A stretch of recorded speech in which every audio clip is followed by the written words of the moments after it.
Hello, everyone. Welcome to Fuck Wellness. I'm McKenna, And I'm Laura. And I'm Mallory. and we are giddy girls today because Yeah. we have an awesome guest who has been on the podcast before. One of our most popular episodes before, when we were talking about money and just like in general, top of the charts in our feed. And that is Brooke Benson of Not Starving Artists. Brooke, welcome back. I'm so excited to be here. Thank you for having me back. This is we were just kind of chatting offline or off recording a little bit about how this is a very timely episode for us. And when we were coming back into season 3 of our podcast, because we're kind of revamping after a summer break, we were like, we need to text Brooke because so much has changed with you and your business, and so much has changed in our lives. Because when we first started talking to you, you had just kind of started, right? Like this was pretty new for you in terms of your career. So can you catch everyone up about what you've been doing, what your offerings are, how your business has shifted since we talked, I think in 2021, right, guys? 2021? Uh-oh, I'm frozen.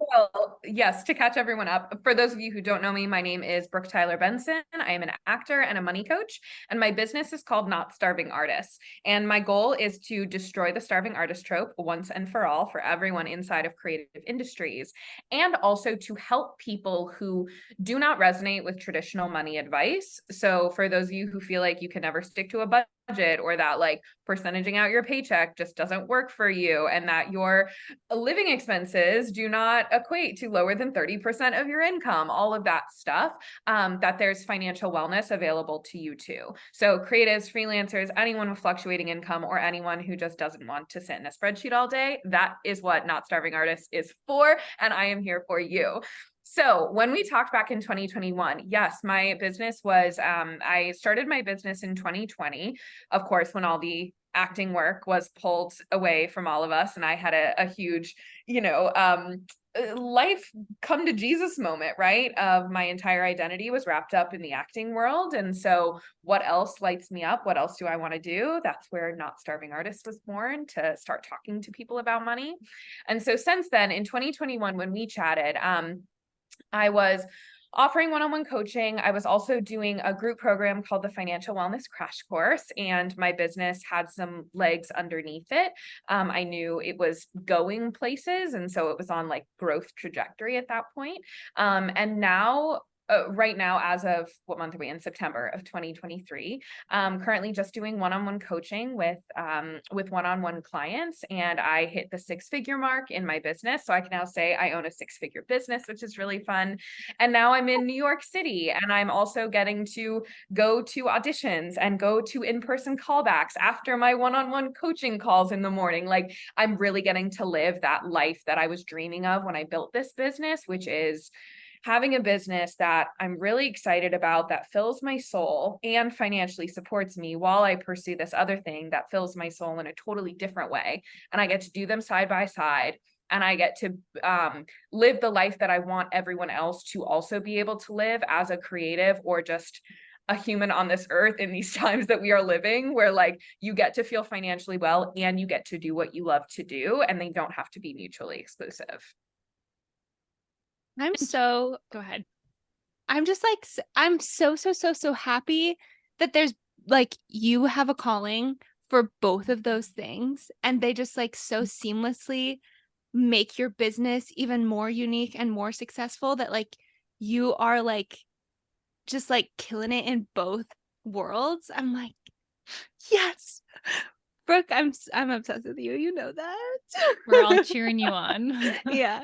Oh, thanks, guys. Feeling like financially secure, or whatever language you would like to use, has that made it easier to like advocate for roles that you actually want, rather than just taking, immediately what roles are offered to you? Yeah, that's a really great question. When the like true financial freedom started to set in for me. And that was like a mental shift before I actually saw it in the bank accounts. But when I started to feel that in my brain, it was my own discernment on what I would submit and reach out for. So previously, for those of you who are actors or know this world, Actors Equity on their site, they post all the breakdowns, and on Playbill, they post all the breakdowns, like all of the things you could go in for. And I remember like I would submit for every single thing that I was possibly even a teensy bit right for, or something that would conflict with like a vacation I had planned, but I would cancel the vacation in case I got cast. And when the financial freedom like identity started setting in my head, it was just like an absolutely not to some of those things. I was like, yeah, no. So it calibrated what I was actually excited about, because up until that point, I thought I would just be excited about anything that would come my way. But when I had that shift, I was like, oh, wait, I actually now know the specific theaters that excite me, the specific type of work that excites me, and the specific type of contracteers that excite me. And then I'm not going to be one of those actors that I'm just going to work because I want to work and it's remotely related to what I want to do, because I have this other thing now, right? That like, I want to be, because it fulfills my soul, both of these things. I'm not going to do like bullshit work in either realm, because I have two things that fill me so much. Does that make sense? Totally. Yeah, that's what I thought, but I can imagine that feels like freeing and like really, really good to be able to pursue the avenues that you want. And it saves you a lot of time and energy too. And it was also hard. I cried about it a lot. Like I would be torn up about, I remember the first month that I was talking to my partner and I was like, guess what, babe? Today I did not submit for X theater season EPA, because it's this contract here and there is only one show that I would maybe, and I'm not going to do it. I'm not going to do it. And I had a whole moment about not submitting to this specific theater. And like, as that month went on, it was such an uncomfortable thing for me, because I had gotten so used in that starving artist energy. That's how I was living before that, where it was just, you submit for everything and you have to get it. And once that energy, you release it, it's quite terrifying to like actually be in the energy of I'm okay, I don't have to do it. But then the question of, well, who am I as an actor if I'm not that? Everyone else is doing. So I definitely cried about it. It feels really good now, but there was a transition period for sure. Just like, it's like puberty, right? How do you have kind of tips for someone who is kind of on that cusp of like, as you were saying, maybe sensing that in the future there will be this financial freedom or kind of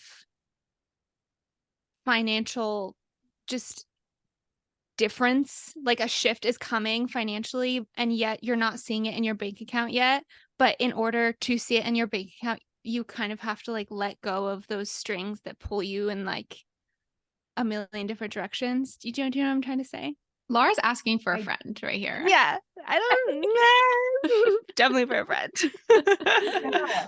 Well, I think this is a very common question that I've been hearing a lot of. How do I feel financially free before I see it in my bank account? How do I start acting like someone who has money in the bank before I actually have the money in the bank? How do I trust that the money's coming when I'm using money to make sure that money's coming? It's like that leap of faith energy. Is that what you're asking about? Yes, exactly. Because I feel like there's definitely other parts of my life where when I start acting like it, the universe is kind of like, okay, yeah, like give it to her. Like this is what the vibe is. But especially with money, there's something that's so scary about taking that leap, because it's like, oh my God, if there's nothing there to catch me, I'm actually in really big trouble.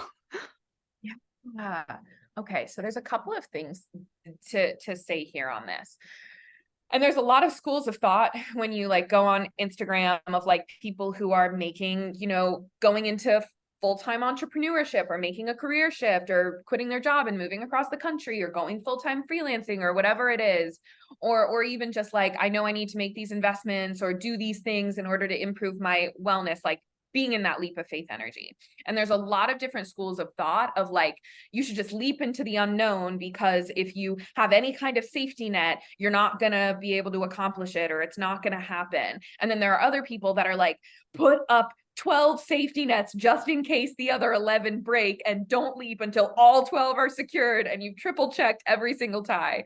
I'm always going to fall in the middle of all of these schools of thought, always and forever, where when it comes to like leaping off that cliff, it's about knowing that you have the parachute, but like that energy of setting yourself up with the safety, knowing that it's there to catch you, and then being able to jump knowing that it will catch you, even if you can't see it, even if there's like your brain telling you like, but what if the parachute doesn't open? Well, I'm going to get away from this analogy in a second, but then the other piece of that is like trusting that even if your parachute didn't open, you'd be able to figure it out and not die. Yeah. This analogy really got away from me when it comes to jumping off a cliff, but I was staying. right, you got it. So like tactically in a real life scenario, what this would look like is someone going into wanting to be a full-time entrepreneur or like do their own thing and quit their job. Having a little bit of savings to be able to support you as you leap, right? A little bit in the bank account in order to support you, but not going to the place of like, well, I need 2 years of savings and feeling like the money is never enough in the bank account because what if? Do you want to give me some specific thoughts that you have about this, some specific scenarios that we can talk through, that we can coach through? So I knew this was gonna happen. Please. Yes, please. Last time, didn't it? Yeah, literally happened last time. I was like, I have nothing to talk about with Brooke. Has a full-on one-on-one on the podcast with Brooke. Yeah, so basically the 411. It's also going back really fast. When we had our first episode with you and you were describing kind of your business model of like, not all artists have to be starving. Like, this is not like, that is why I named it this, because like that is a trope that we don't want to feed into anymore. I was kind of like, yeah, wow, like interesting. Like for sure for artists, that must be hard. I can't relate. And now 2 years later, I'm like, I'm fully trying to become an artist and make that my life and my like full-time income kind of a thing. I'm trying to like get into the world of tattooing. And That's amazing. Yeah, I'm jazzed about it, but I am also so terrified because I have enjoyed structure for parts of my life. I studied a very structured thing in college, and it kind of terrifies me to, divert off and, as we were saying, jump off a cliff to a whole nother career, universe, everything, and kind of like, I don't know. I think that it's interesting because part of this whole journey that I've had with money mindset is like, I remember when we first talked to you 2 years ago, that episode was so hard for me because I was kind of in a similar situation as I am now, just after a move, fully unemployed, depending on my savings, all of that. But right now I'm scared, but I'm so much more confident. Universe catching me a little bit more. Like, I feel like tattooing is definitely like gonna be it and offer me so much freedom. But I think it's just like, I'm still applying to jobs. Like, I'm still trying to get like a 9 to 5, like, because I'm just like, well, I can't commit fully quite yet. I still need like a stable, not corporate girly kind of job, but more of like a corporate girly job. Does that make sense? Sure. Yeah. It does. Okay. So many things to talk about here. I'm going to say them out loud so you guys can help me come back to them. Okay. How fluctuating income doesn't have to be terrifying. I just want to say that's the only one that I want to put a pin in so that we come back to it. Okay. Being a corporate girly and also having artistry that you're pursuing. I think it's interesting that our brains go into this like all or nothing thing where it's like, I'm either doing my artistry or I'm like selling out or going back to this thing that's holding me back, where I think it's actually a lot harder or a lot harder isn't the word.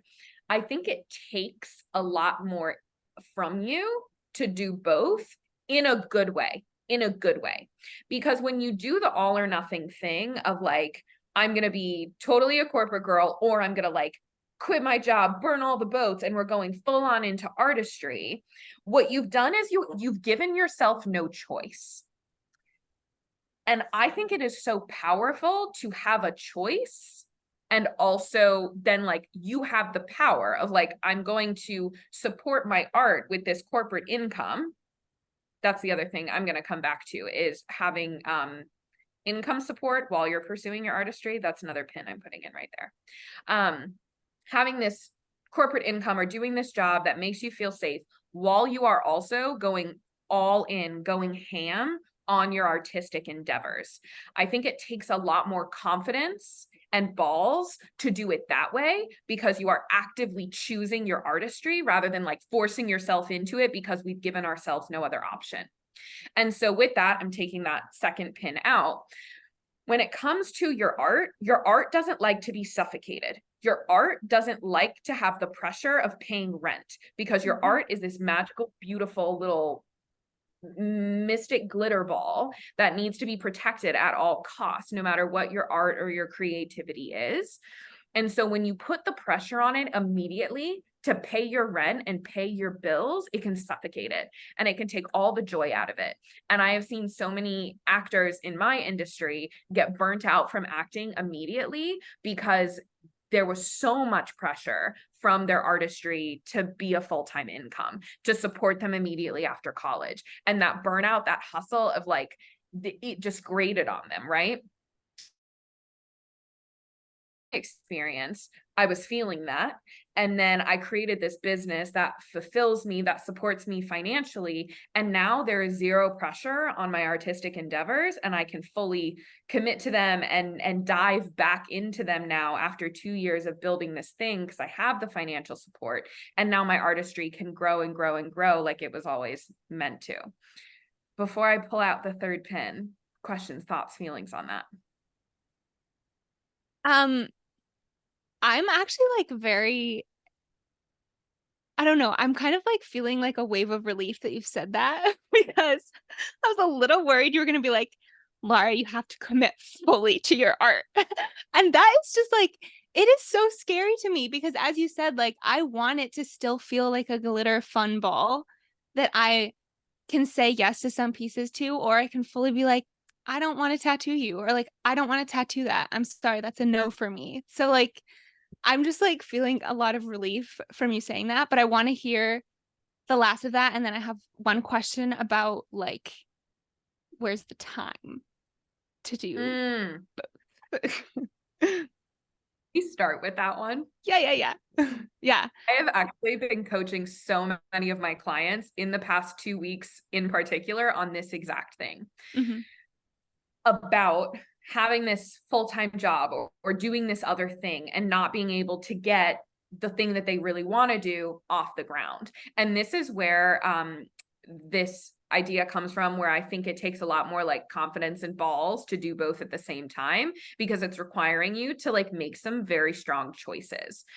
And so when you have a job or this other thing that you're doing that feels like it's getting in the way of the thing you want to be doing, or that it was meant to be a support system, but now it's just taking over your life, or it's taking up all of your time and you have no time or capacity or energy for this other thing, the first thing that you need to do is stop talking about that job.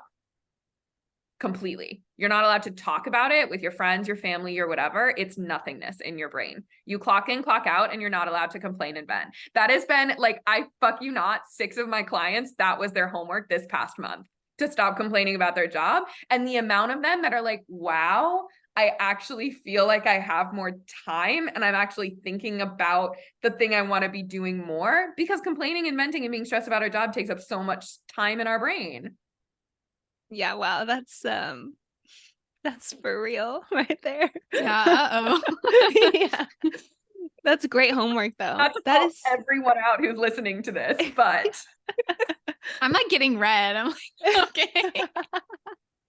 and I say this from experience too. When I had did I still have my part-time job when we recorded our last episode? I had either just quit or I still had my part-time job. I can't remember. Can't remember either. I had a part-time I had a part-time job that was supporting my business, where my business was also supporting my art. So like I had to do like the double support system because my business triple, didn't yeah. need the pressure of paying my rent. So I had this other part-time job that was supporting the path to my art. And so while I was in that part-time job, it started to become a lot in my brain. I started to feel like I had no capacity. I wasn't able to submit videos. I wasn't able to like think creatively. And I was getting on with my business coach being like, I don't have time. I don't have capacity. And I just realized at one moment, I was like, I just need to stop complaining. I'm so mad and worked up about the bullshit that's happening in this job. And they were lovely to work with. And it was a great job for that situation. But as in any job, you can find a million things to complain about and be upset about. And so the moment that I stopped talking about it with my partner specifically, I was like, I'm not allowed to talk to you about this job. Anytime I start to talk about it, you're going to cut me off. Like, I don't want to do it. And we never talked about it. And all of a sudden it was like I had 8 more hours in my week just from doing that. So I'm talking from personal experience. And once I did that, 2 months later, I was able to quit because I had built my business up enough to be able to quit, to give me the security and support me full time. Yeah. Wow. Okay. Yeah, that's for real. That is such a good, I don't know. I've definitely had work before where I will come home and that's my whole day then. Because I get up, go to work, come home, I'm talking about work. Like, I'm just like, that's the whole day. Yeah. It's also an interesting, like, character exercise with yourself, or introspective exercise. When you tell yourself you're not allowed to talk about work, it's interesting how much you come up blank, or it's interesting how much you realize you were complaining about it or talking about it or making it your identity. And you're like, why? I am not meant to be an operations manager. Why am I talking about Asana for 2 hours, complaining about it when I come home? Like, how is that? My ass is supposed to be on the stage. Why are we talking about Asana? Like, it becomes so interesting. And I was talking to a client about this, and she was like, I'm realizing that it's one of the only things I can talk to my mom about. And so when I take that away, what happens in that relationship? And I think it's so interesting what comes up when you give yourself this homework, because then that's some of the work. Like, those are the questions you want to be asking yourself. Yeah. Not me being an operations manager. Not me to call you out personally. No, like it actually is very much needed. Yeah. I had something about, I was listening to one of your podcast episodes, and you said this thing that I talk about in my kind of side gig all of the time, which is you are never going to like affirmations your way out of like an unhealthy relationship with anything, right? And I just wanted to touch on that. It's kind of like an out of the blue question, but I was inspired because it's like you just gave us a really actionable thing that we can do. And that is the work. We could have easily been like, turned that exercise into, I'm going to write, I'm going to have a lucrative career 100 times, right? But that doesn't actually change, like, I don't know, our way of thinking about it. You know what I mean? Yeah, I do know what you mean. And that is why I am such a strategy girly through and through. Obviously, we talk about emotions and thoughts and feelings so much when we talk about money. It's so much of the conversations I have with my one-on-one clients, but we're always going to start with strategy, because in this example that I just gave you, it was a very tactical thing. Stop talking about work, stop complaining about work, and see what happens. And then the see what happens from the tactical action is where all the thought work and the emotion work comes. So a lot of times we try and jump that first step, and we try and like guess what emotional work we need to do, where it's like, oh, I just need to affirm and feel the identity of like, I'm a business owner and like, this is my thing and I'm meant to be this and this and this. Where when you actually do the action step of not talking about work, you realize that the thing that's actually holding you back emotionally is feeling like you aren't like worthy enough if you don't have a job that resonates with your dad's view of what success is. It's so much more specific and so much more rooted in who you are and like what's actually stopping you. But we have to do the action to bring that out. Like we can't just guess what thought work we need, because then it's just spaghetti at the wall. Completely. And some of those things, that is a fairly simple exercise to do, but it's difficult.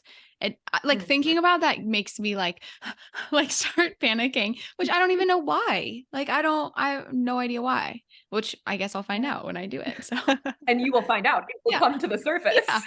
Yeah. Oh man. Mal, do Okay. you have something? Yeah, I knew you were coming. I was like, well, no, I love all of this. One of the questions that I think I had McKenna put down for you was, so as we said, I just got married, and, we could talk all about the wedding finance stress and the pressure to have a wedding and the reality you don't have to have one, but still the social pressure to do it anyway. One sec. Yum. Oh my God, that's why you get married. So your husband will Yeah. bring you dinner like that. But I think now we've been having a lot of conversations about once you get married, you feel a lot of pressure to like buy a house and have a kid. And we just got a dog. And so there's a lot of like big life transitions that intersect with money. And I'm curious, in your work, like what advice or insight do you have on like navigating the pressure to like have these big life transitions happen, and some of them just happen naturally, and how like to handle the financial aspect of that? Does that make sense? Sure. Yeah, it does. The first thing I'll say is that there is not a single thing that's going to make you feel like an adult. Oh, certainly not. Yeah. Buying a house isn't going to make you feel like an adult. Getting, not to call out your dog, but like getting a dog isn't going to make you feel like an adult. Having a kid isn't going to make you feel like an adult. And I'm saying that because I'm hearing a lot of, and I think this is like going on in the zeitgeist right now, where all of us who are, millennials, aging Gen Z, like in this realm, we're like, oh, wait, weren't we supposed to feel like an adult by now? Why do I still feel like I'm 17 and I'm like living by myself, trying to like be how are my parents having 3 kids at this point, owning a home? Like, how is that? And they were my age, and this is what's going on in my brain. And so our brains are trying to create the equation to make that make sense. So it's gonna offer you, have the wedding, get married, do the house, get the job, have the, maxed out retirement account, get the dogs, have the kids, whatever it is. It's going to try and create that equation so that the feeling sets in. And I'm also not just saying this from conjecture. I've heard this specifically out of the mouths of my clients. They've gotten the house, had the kids, done the things, and they're like, why don't I feel like an adult yet? Why is this? Why do I still feel like a kid? Like, why isn't this setting in? So that's the first thing that I want to say, is that it is an absolute myth that any of that is going to make you feel more adult than you are. What it's actually going to do is it's going to amplify the infantilization that you're feeling in yourself, because all of a sudden you're going to feel like this person who doesn't know what they're doing, but now you have a house, and it's going to like double that you don't know what you're doing, or that, you feel like you have to invest in whatever, like get the new car, like you want the Amex because all of your friends who have kids and adults, they have the Amex, and they look super like responsible when they put it down, and so I should get that. And so you're having all these thoughts about what's going to make that happen, but all that's going to happen is it's just going to shine a bigger spotlight on why you don't feel like an adult. So that's what I want to say firstly about that, is that so many times we see financial pressures or financial decisions being made in chasing feeling like an adult, when that's a wild goose chase. Is that the phrase? Yeah. Wild goose chase. Yeah. Yeah. So that's the first thing. Yeah. What was the other part of that question that you had? I don't really remember, honestly. But no, I think your point about comparison is so true, because there is the generational comparison, and then there's like the age comparison where, you know, I'm like, oh my gosh, my parents had all of this going on in their lives when they were my age. And then there's the comparison of like, okay, there's other people my age that do seem to have these things. And I will say, like, I think Ryan and I are pretty good about being like, okay, this dog is just are pretty good about being like, you know, not trying to put pressure on ourselves to make those life decisions, but it is hard. Like, it is a lot of comparison and social pressure to like move to the next step. So not a question, but just, I feel like I've been thinking a lot about how the finances play in, and like, are we going to combine our finances, and what does that look like? And Ryan just started a full-time job, so now we have dual income. What does that mean? And like, as a woman, honestly, I find myself defaulting to having him do it a lot. He does have a background in finance, but sometimes I think, or I want myself to care more and be more attentive of our finances, but I just like haven't done it. But I know that I want to. Does that, yeah. I feel like that's where my brain's It at. does. We can definitely talk about couples and money. Also, husbands in finance. I feel like all these husbands in finance, there's so many of them, and they have just as fucked up money mindsets as the rest of us. I just want to be very Absolutely, clear about he that. does. No, I don't mean his mindset is better. I mean, like, maybe logistically he The math. knows, well, maybe not even that. He has more of the self-esteem around it, we'll say. Yeah. Most important thing. Okay. That makes so much sense. Like the self-esteem, especially like men. And if you're in finance, you've been taught your whole life, you like, that's the patriarchy. You take care of the house, you are good with money. And then you get a finance degree that says like stamp of approval, you're good with money. So you have the identity, I'm good with money. So of course you're going to walk around being like, I've got this. Right. When really we're all at the same level. It is just that self-esteem, that confidence thing. We can talk about couples and money, but I first want to give a tactical action piece to some of those big, like life milestone moves, and asking yourself, do I want this? And am I ready for it? And am I just trying to like keep up? Am I rushing? Whatever it is. A very tactical way to find that out is start chasing whatever goal you think you might want, whether it's a house, kids, a dog, a move, whatever it is. You're going to create a savings bucket inside of Ally Bank, is my favorite bank, and they have a feature inside of their savings account where you can split your money into different buckets, so you can visually see your money split out. And you're going to create a bucket that says house fund. And then you're going to go and you're going to do research on what the houses prices are looking like in the area that you'd want to live in, the kind of house you'd want. You're going to look up the rates. You may even like talk to someone, right? Like a mortgage broker, and just have an introductory call to be like, what would the down payment look like? What would the monthly payments look like? And then you're going to start saving up for the down payment. And then you're going to do the math, easy math, but what would the math look like of what you need to be bringing in each month to afford that monthly mortgage payment?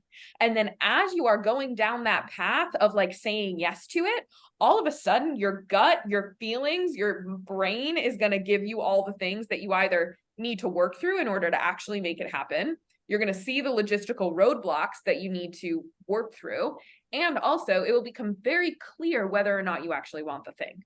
Once you start putting money towards it into a bucket, your gut is going to be like, fuck no. Or it's going to say, absolutely, yes, baby. Keep going down that road. It'll be so clear.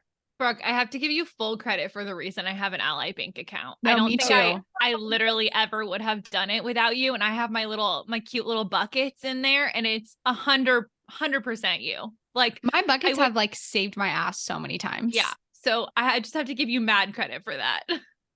I'm so glad. And this is for everyone. Switching to Ally Bank is the lowest amount of effort action step that is going to make you feel 25% more in control of your money, if not more. And it's so easy and so simple. You guys can even share your experiences with it. I just feel like there's something that switches in you when you move to a bank that makes you feel good, that makes you visualize your money in a different way. Totally. Well, I also did it on one of my like 30-minute weekly financial dates, which is also credited Money to you. day. So, you know, you're the backbone. The way that I am like on your website once a week is happening. So don't be surprised when you see my name pop up. Wow. Okay. I'm already getting stressed because I just feel like there's so much to talk about. But we talked a little bit about kind of what's going on in social media recently in terms of like financial education, we'll say, with that's like the big umbrella term, I guess. And obviously, like the social media aspect is an entire part of it. And I really want to like dig deep into that.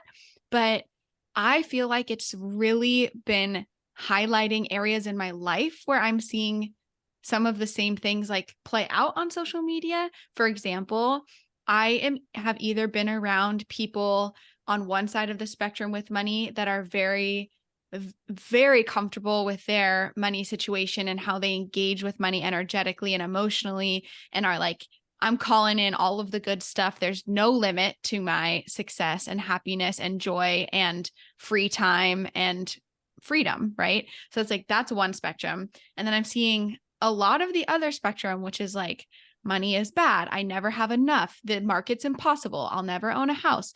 Like those really, really heavy emotions. And I feel like I've had kind of a unique experience of being exposed and working for people who have a lot of money, like, you know, hundreds of millions of dollars. And now I'm seeing this other end of the spectrum. And so I'm consuming those two things in person. And then I'm going on my For You page. And then I'm getting a bunch of different messages regarding money on my For You page. And so I just was wondering if you could touch on that massive, massive thing that I think we're all feeling collectively on some level, right? Like you're somewhere on that spectrum, either in real life or on the internet. Does that make sense? Yeah, it does. I want to ask more questions about specifically your For You pages, but to answer kind of like the meta question, which I have been asking myself for so many years now, of how do we reconcile that when it comes to money, of like chasing after financial wellness and knowing that it's all available to us while also not ignoring the state of the world. And it does feel like there isn't a middle ground, especially on the internet and how people function with money. I call them abundance girlies, where it's actually avoidant behavior, where you're not actually looking at your numbers or strategically managing your money. It's just the blind, I'm calling it all in, I trust the universe. And even if they're manifesting a lot of money, there's no like forward strategy movement, or it goes away, or then they're like not acknowledging the actual anxiety and stress that they have it, right? It's like an eyes closed Head abundance. in the sand. I wrote that down. Yes, exactly. Yeah, that's me. On the other end, it's like completely succumbing to the hopelessness of what's in the world right now, right? Like the economy and the politics and the global warming and the inflation and the job market and the housing market and the student loan crisis. Like all of that can feel like you are suffocating under 1,000 tons of water. And so reconciling both, I come back to an age-old improv principle, which is yes and. So the improv principle, for those of you who don't know, is when you're doing an improvisation exercise, you're never allowed to say no to an idea that someone brings on stage. You always have to say yes and then you add to it, right? So we're never negating anything. And that's how good improv is created, one of the like biggest principles in improv. So when it comes to reconciling these things, the facts of the world are there is a student loan crisis. There is a poverty crisis in the United States. There is an inflation issue. The job market and the housing market are not, like, all of these things are true. And even in the entertainment world right now, with all of the strikes that are happening, this is a huge thing too. It's like the strikes are happening. There is corporate greed. Creatives aren't being paid what they're worth. They aren't being given their money. Yes. And what do you want to do about it? Here are the facts. And what do you want life to look like for you? And how are we going to make that happen? So it's allowing you to not have to be in this like recession who, inflation who, kind of like closed eyes, head in the sand, like I'm just gonna be abundant. Like it is allowing you to acknowledge and be like a real human in this world, living in this world, acknowledging the pain that's happening, and then saying, and I get to be the exception, and I know there are ways to pull myself into a different standing, and I'm going to pull myself out so I can help others pull themselves out too. And right. So it's that yes, and that I think is the most pivotal thing in reconciling those two things that we're seeing everywhere. Yeah. Wow. I need a minute to process. I'm literally like, guys, don't look at me. Yeah, no, because here's the thing is I just feel like I have been waiting for someone to say that for like to me and feel like it's it's true, right? Like after I had an interaction with someone who maybe had that lower end of the spectrum energy when it came to money, I had to call Mal and Laura and I was like, can you guys promise me that our lives aren't going to be like this? Like, can you please promise me and tell me that we don't have to be like this? This isn't like fate that we have to just, like you said, succumb to it all. And so it's nice to just be like, yeah, both things exist and we can still find power in that. Yeah. And this goes back to what we were talking about earlier in that like self-trust and jumping off the ledge. And it's about when you believe that you're the exception, or that there is a path for you, or that there is something.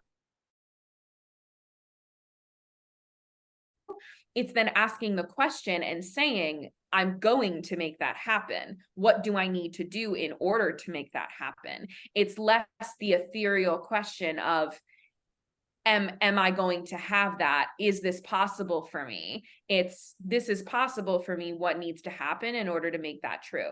If I'm the exception to the rule, what does that mean for what I need to be doing? If I'm going to pull myself into a different financial standing, what is every option available to me? So it turns that question into an inevitability. I said that right? Mm-hmm. Yeah. It turns that into something that is definitely going to happen because you're asking the right questions. It's not a let's hope and see. And this is where like manifestation and like the like abundance girly side of our For You pages, I think put us on the wrong path, because it's less about I'm just going to trust that it's going to happen. It's I trust that it's going to happen. Who is the person who trusts that it's going to happen, and how do they show up every single day, and what are they doing? What like balls are they throwing at the universe? Like how are they taking the action? How are they managing their money? What are they doing with their bank accounts? Who are they reaching out to? Like all of that tactical stuff. Mm-hmm. If I'm the exception, how would I go about that? How would I go about the world? Sorry, I'm just taking notes. And I feel like we're on the opposite ends of the spectrum. What do you I mean? I feel like I'm much more of like the skeptic of like, oh, nothing is ever gonna go right for me financially, in the sense of like, oh, I'll never buy a house because the economy is bad, or I'll blah, blah, blah. And I feel like you're much more on the like abundance side of things. Yeah, I will say that I have always had very strong feelings about manifestation, especially being in that Totally. industry. Totally. And so I think that when I've engaged with money, it's just like a different factor, right? Like we think about people who sometimes teach manifestation fail to consider that there are 1,000 different factors in everyone's individual lives, and that it is not so simple as just saying that you want this, especially if that person has a lot of really deeply held integrated beliefs that might not be getting in the way necessarily, but like must be worked through before we can get to a healthy relationship with something. And so, yeah, I'm in full agreement. I'm number one in your fan club, right next to Val and Laura. So thank you for saying all of that. And I want to say too, when it comes to like being in the like realism and like of the world, it's really easy to stay there because it's all facts. Like there's nothing to argue with when you're saying the facts of like, it is going to be very hard to get a house in this day and age. Like that's a fact. You can't really argue with that, right? And so when it comes to if you feel like you're on that end of the spectrum and you know you want more, but you might not be in the like manifestation energetic camp. It's about asking yourself the right questions, which is less about like energetically, who do I need to just be and embody? It's, is it ultimately true? I'll use an example from my life. We were moving to New York City in October of 2022, which was the worst fucking time to be moving to New York City with the rental market. And that was when you were seeing like 60 people out the door for these shitty apartments. And we weren't even here in the city pounding the pavement. Like we were having to submit online applications. And we had a 2-week turnaround before my partner's job started. Like we needed to get into the city. Ooh. It was absolutely not. I had a friend who was like, I'll see you in December. There's no way you're getting here in October. And how the landlords want to see proof of income here. Self-employment income is a joke to them. So even though I could prove 6 figures, it was new money, and they don't trust new money. They wanted to see last year's tax return, right? And so all of these things were stacked against us. Every piece of evidence was, you are not going to be able to get an apartment in New York City, in the kind of apartment you want, within a 2-week turnaround. That's just not going to happen. We had the thought, is it ultimately true that there is not one single apartment that is our dream apartment that we could get ourselves into in the city in this time frame? Is it ultimately true that that doesn't exist out there right now in this moment? And the factual answer is no. There is a possibility that that exists out there. That is the exception. That is not the norm. So that means our action steps have to be not the norm. We aren't going to be submitting applications to these apartments that have 60 people out the door, because that's not how we're going to find the apartment, because we are the exception. Like very tactically in the logistics, this is how we were thinking. Of course, I'm very much a manifesting girly, and my partner is very like grounded and in the realism. So this is how we came together on it. Like we were both in the same headspace from this factual place. And so what ended up happening, having that thought, we're going to get the apartment we want, even though the odds are stacked against us, we started looking places other people weren't looking. We ended up in a lease break. We actually had 2 of our dream apartments on the same floor in the same building that we're trying to move out the week we wanted to move in. We were just, and no one else knew about them. No one else had applied for them. And because the landlord was trying to fill the spots, even though he was like, kind of question mark about my self-employment income, because my partner didn't have a job at that point either, he was excited to get someone in the doors because no one else had been applying. And so we got in without a broker fee. We moved in the day, us their couch and their bed frame. Like it was a dream fucking scenario. But because we took action from the logistical place of, if we're the exception, how do we need to show up? So it wasn't even, again, I was very much in the energetic manifesting this apartment for sure. And my partner was not. My partner was like, tactically, how are we going to make this happen if we're the exception? So it can work on both ends.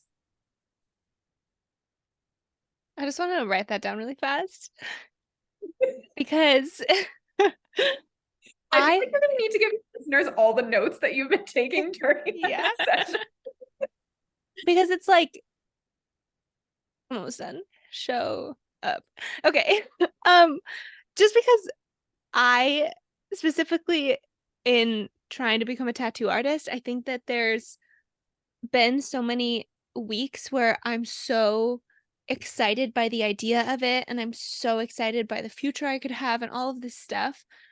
And yet I'm not showing up. Like I'm putting off my practice, or I'm putting off my drawing, and I'm putting off my art because it's almost easier, as all manifestation girlies know, it's easier to be just like, I trust the world that this is going to happen, but I'm not going to actually show up and do my practice because, oh no, what if that goes wrong? Like, or what if that is not as great as in my mind I think it's going to be?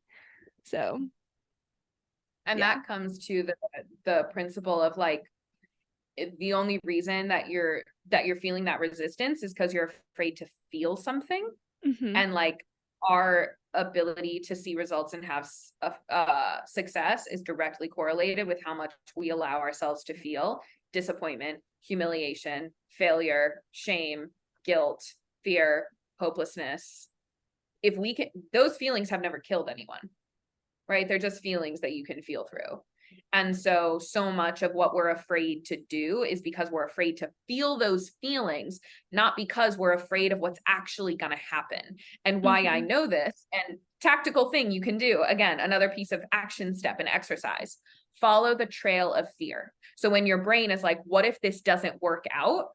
What does that actually mean? Like, have you completely quit your job and drained your savings and you're like living on a credit card, doing your tattoo business, your tattoo artistry, and you haven't had a client in 6 months, and so you're drowning in debt? Like, is that actually the situation that's going to happen? Or is the situation that's going to happen is that like you're getting your biweekly paycheck from your corporate job while you're doing your artistry on the side, and you're starting to get more clients, but then your clients fall off, but you've quit your job now because you thought you had steady income, but you know the clients are going down, the savings are going down. At that point, what would I do? Let me follow that trail of fear. At that point, I would get another job. At that point, I would get a business coach. At that point, like when you follow those fears and actually ask, like, what is the actual picture, the image, the facts of what you're afraid of? Put yourself in that situation and say, what would I do? Put yourself back in the driver's seat. Almost, would be willing to bet that every single person listening to this podcast is not someone who would just be like, I've succumbed to it, take me now, everything's gone and dead. Like, no, like we all, if you're listening to this podcast, you have some forward movement in your brain, right? So you are powerful even in the worst case scenarios. So it's like taking the fear out of the worst case scenarios. You might not like the scenario, but you would get another job. You would figure it out. You would have a place to move into. So take yourself in your journal, like, what am I afraid of? And then follow it down. I'm afraid of having to go back to a corporate job. Why am I afraid of that? Because then I feel I'll get stuck. And why am I afraid of that? And da da da da da. So you follow the trail of fear. Wow. Whoa. We got some homework. We've got a lot of work to do. Wow. A whole Yeah. curriculum in this episode. Seriously. And this is very timely, especially with your apartment thing, because Laura and I are most likely moving to San Francisco. And the way that, yeah, it's super exciting. And like the housing thing was not even as stressful as I think that it could have been. Like everyone was telling us these scary horror stories of finding housing in San Francisco. And everyone that we talked to, and then when we were like, hey, we're thinking about doing this, we're like, why? It's the most expensive place ever. It's so dangerous. Like all of this fear was just like dumping on at least me. I don't know if Laura, you felt that same way. Yeah. It's like people were sending me TikTok videos of like, this is what's happening to break-ins and all that stuff. And it's just like, okay, take a step back. But the way that we found what is hopefully will be our apartment is so like coincidentally perfect. It's just like fell into our lap, the most gorgeous apartment that I never thought that we were thinking that we were going to share a 1-bedroom apartment in the city. Yeah. Financially. I thought I was going to put my bed in a closet. Yeah. Yeah. And we were handed like a 2-bedroom apartment below market rate, gorgeous, in the best neighborhood. Like it was literally like, what the fuck is happening here? Yeah. And even now we haven't moved into it. I'm just like, there's always all this shit that's coming up in my brain. It's like, well, like, I don't know, just things that are keeping me like not embodied with the like joy of getting something like that or having that work for me. And so I don't know. I just think that it's really important. Obviously, you're very good at your job and your work, because I feel like you're giving people actual like tools. Like it's so like it's making me like, oh my God. Because it just Ken's gonna take off her shirt. No, I literally was just going like this. Yeah. I just pulled up my shirt a little bit actually. I know you well. Yeah, no, because I just feel like sometimes on social media, it's like, stop talking to me. Like, stop talking to me about how I need to fix this mindset and I need to do this and I need to do this. It's like, give me one like tangible thing that I can do. And that's why you're good at what you do. Oh, thank you. That's what I'm here for. And that's what I was like seeing, especially when I started my business. I was seeing that there was a gap between like, we can't just have one or the other. We need the strategy and we need the mindset, but the mindset stuff is always going to come after you start implementing strategy or after you start taking action. and the stuff that you need to work through is going to surface. Like we don't just Yeah. need, and this is also self-improvement TikTok. It's like, stop trying to search for things that you need to fix or mindsets that you need to adjust, or like assuming you have a fucked up money mindset and like trying to affirmation your way out of it. Mhm. Go take some action, go switch the bank account, make a contribution to your retirement account, start the business and set up your business account to accept payments. And as you're doing that, all of a sudden your brain is going to say, fuck no, who are you to have a business bank account? Or it's going to say like, I'm terrified of moving all my money because what if the, cloud of the internet just takes it and I never see it again because it's all virtual and online. Those are the things that you can then work on. It's not this like ethereal money mindset that needs to be shifted. It's very specific things in your brain that need to be shifted. 100%. It's like the idea that everything has to be perfect before you start on something. And I feel like you're making the argument that just start something and then the emotions and work will come up as you're doing it, rather than trying to do all of the work and then do it. Because even then, some of the things you need to work on may not come up when you're talking in abstract terms about, your mindset. Yeah. It's just another form of avoidance. That's all that is. Trying to work totally. on your money mindset in your journal when you haven't opened the bank account. That's just avoidance. Yeah, totally. And it's so interesting, as someone who works a lot with people through a lot of like big things that they are working through in their life. It's so funny to me that money is like, I'm doing the same behavior, but like in this area, like I have these other areas of my life I'm very on top of, so to speak. And then money, it's like, oh yeah, I forgot that I have to do this same level of work that I've done for my trauma that I have to do with money. And like they're interconnected, and it's just a funny thing. That's the sneaky thing about money. She's one of the hardest ones, right? Like we think that going to therapy and like dealing with our deep-seated trauma from childhood is hard. And then you start talking about money and it's like, whoa, Yeah.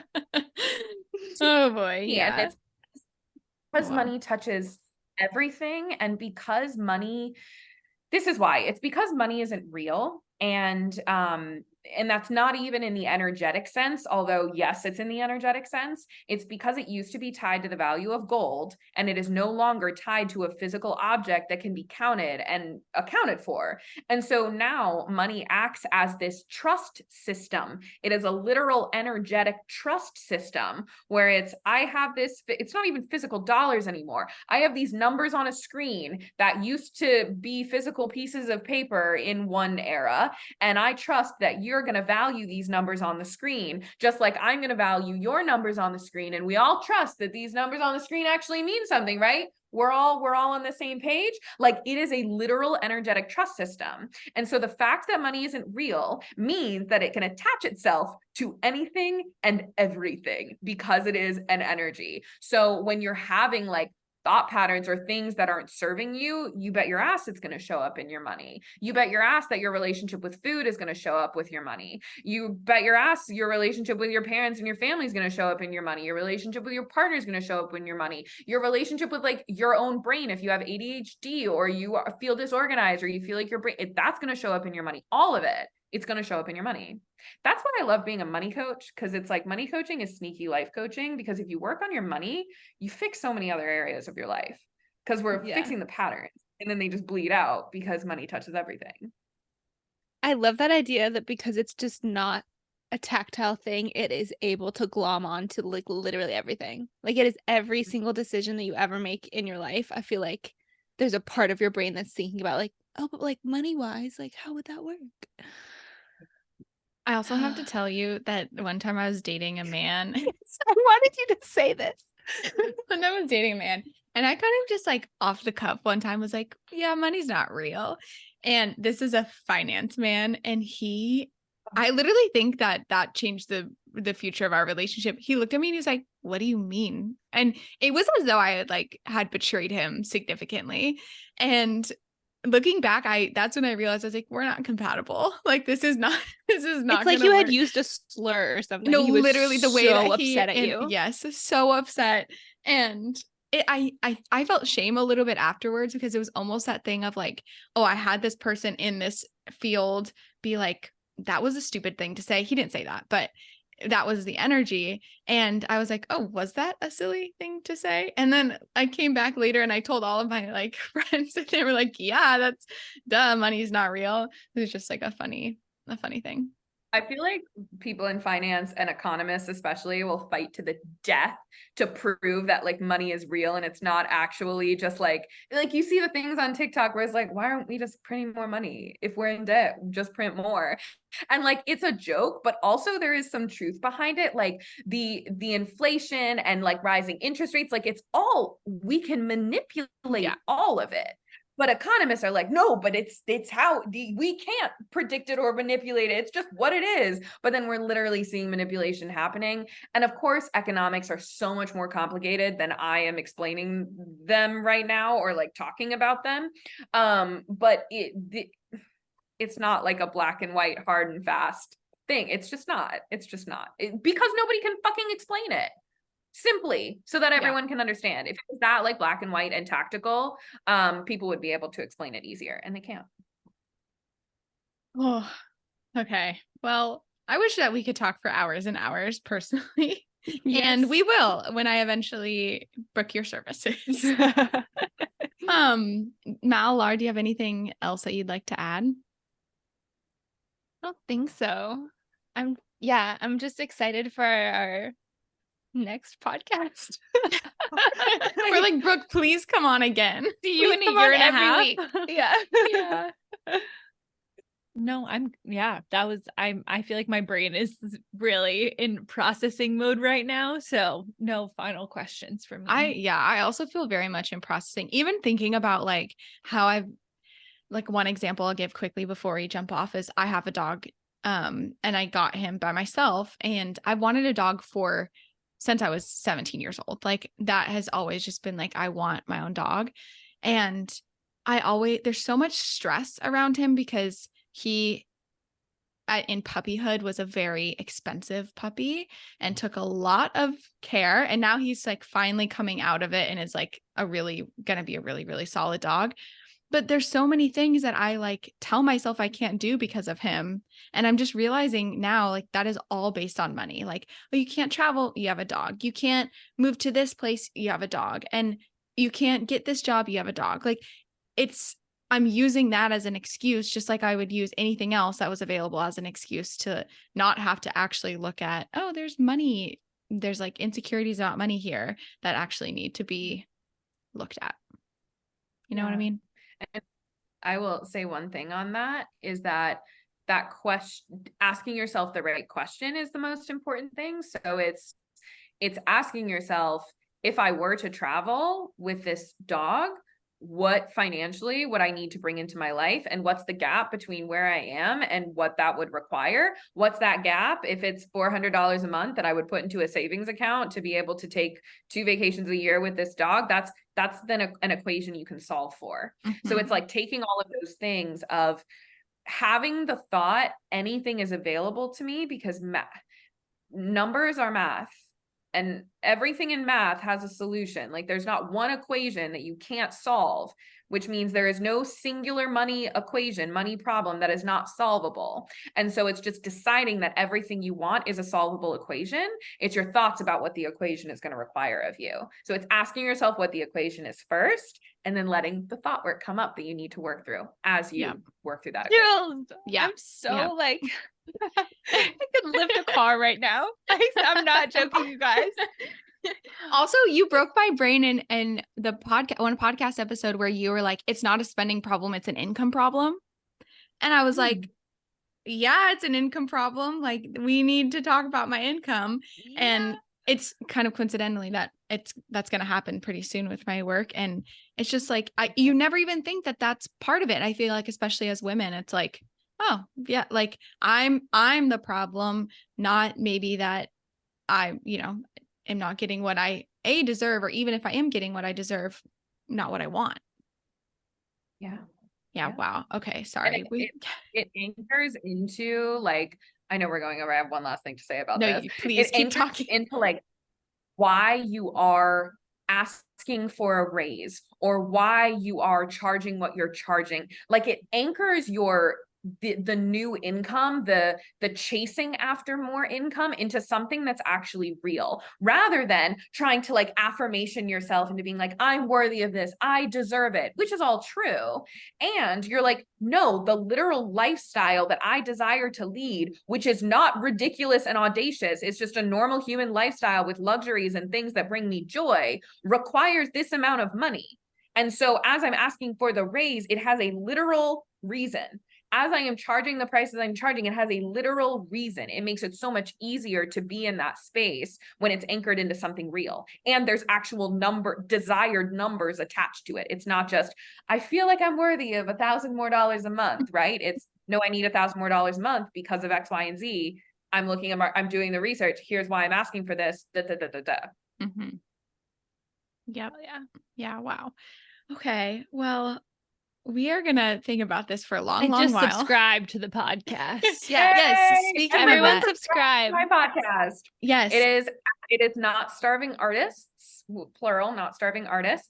That is the name of my podcast. It is also my Instagram handle at Not Starving Artists.